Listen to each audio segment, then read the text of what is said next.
করছে, আমরা মেরে ফেলবো আমরা রাতে, আপনারা বাইরে মেরে ভাই মুখে মারলে সুগারঘাটের মানুষ বসে থাকবে না, আগুন জ্বলবে আগুন। এই বাজারে আমাদের একজন মুরব্বী, একজন অভিভাবক, আমাদের সবচেয়ে শ্রদ্ধার একজন লোক ছিল আমাদের চাচা মরহুম আখল মিয়া।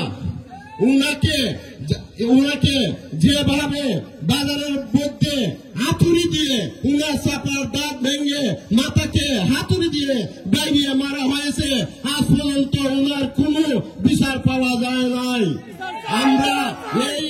আজকে আমরা বিচারক পেয়েছি, ব্যারিস্টার একজন বিচারক, ব্যারিস্টার একজন সংসদ সদস্য, আজকে ব্যারিস্টার একজন সারা বাংলাদেশের আলোড়ন সৃষ্টিকারী। উনার মাধ্যমে আমরা একটি দাবি করব, আমাদের আসল শেষা বিচার দ্রুতগতিতে আমরা দেখতে চাই। আমরা দেখতে চাই আসল শেষাকে এইভাবে কেন হত্যা করা হলো এবং কেন হত্যা করা হলো, ওইটার বিচার আমরা আজকে ব্যারিস্টার সাইদুর সুমন এমপি মহোদয়ের কাছে আমরা জোর দাবি রইল। আর আমি আরেকটা কথা বলে আমি শেষ করে দিব। আপনারা জানেন আমরা সবাইকে যদি মেরে ফেলে আমরা কোনো বিচার পাবো না। আপনারা জানেন কিছুদিন আগে আমাদের ব্যারিস্টার সুমনকে হত্যা করার জন্য যে পরিকল্পনা করা হয়েছিল এবং করা হইতেছে, এখন পর্যন্ত আমরা কিন্তু সঠিক কোনো তথ্য পাই নাই।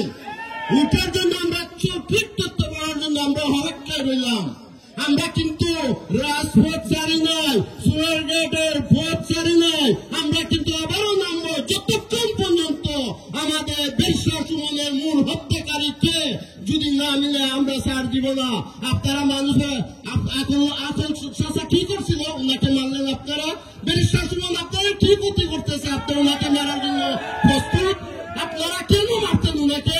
উনি আপনারা আমাদের এখানে মঞ্চে আমরা বলেছিলাম যদি সাইদুল হক সুমনকে আপনারা ভোট দিয়ে জয়যুক্ত করেন, সুমারঘাট মাধবপুর একটা উন্নয়নের জোর হইবে। আমরা এখানে প্রথম ইশতেহার ছিল মরা গাঙ্গে জিতা করবে, এই মরা গাঙ্গের উপরে আজকে বিস্ফোট চলে। আর সুমারঘাট ইনশাল্লাহ এমন ভাবে উন্নয়ন হবে সারা বাংলাদেশের দেশের আন্দোলন সৃষ্টি করবে, এটা আপনারা বলতে পারবেন না। একমাত্র ব্যারিস্টার সাইদুল হক সুমন বলতে পারবে কি যে উন্নয়ন করবে উনি। ওনার জন্য কি আপনারা ওনাকে হত্যা করতে চান? কেন হত্যা করতে চান? এই দাবি আপনারা যারা হত্যাকারী আমরা তাদের কাছে দাবি জানাই। আপনারা আমাদেরকে বলেন সাইদুল হক এই অপরাধ করছে, আমরা মেরে ফেলবো আমরা রাতে, আপনারা বাইরে মেরে ভাই মুখে মারলে সুগারঘাটের মানুষ বসে